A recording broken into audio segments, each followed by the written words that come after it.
अपना हाथ जगन्नाथ एक ठीक बुझीहेब कटक छत्रबजार बेहरासाही बस्तीर महिला मानू देखिले बस्तीर अधिकांश महिला निज गोड़े निजे छिड़ा हो पारिछन्ति। पारिवारिक और आर्थिक अनटन बोझ को टिके हाल्का करने बस्तीर महिला माने निजे रोजगारक्षम होवार बाट बाछि नेइछन्ति। आसंतु देखिबा ए रिपोर्ट। ये होछि छत्रबजार बेहरासाही बस्ती। एठी बसवास करती 150 परिवार। सबुठु आश्चर्यर कथा जे एही बस्तीर अधिकांश महिला स्वावलंबी। अधिकांश महिला निज परिवारर प्रतिपोषण करि पारुछन्ति।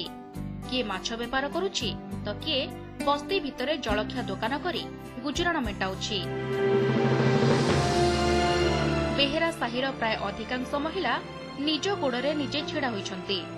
सेमानंकु देखिले जे केही कहिबो जे पुरुष मानक ठारू एमाने केउ गुणरे भी कम नहंती।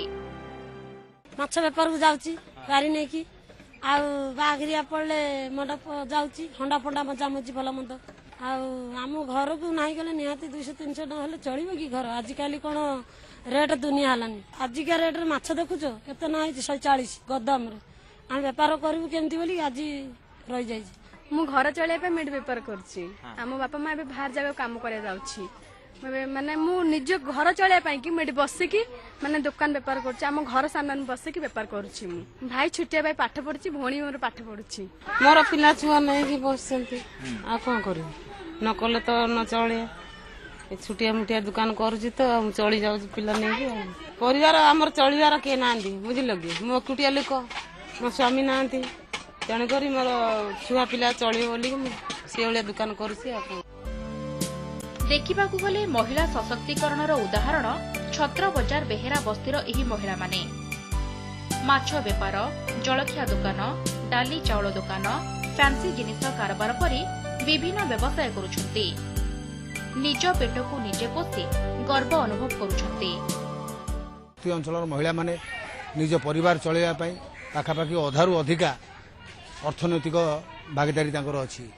किए मूल लगी किए बासन माजिकी किए लुगा सफा करिकी किए लाइट कल लेकी पतका धरिकी किए माछ बेपार करिकी साइडे दुकान भी प्रायतः महिला माने करती।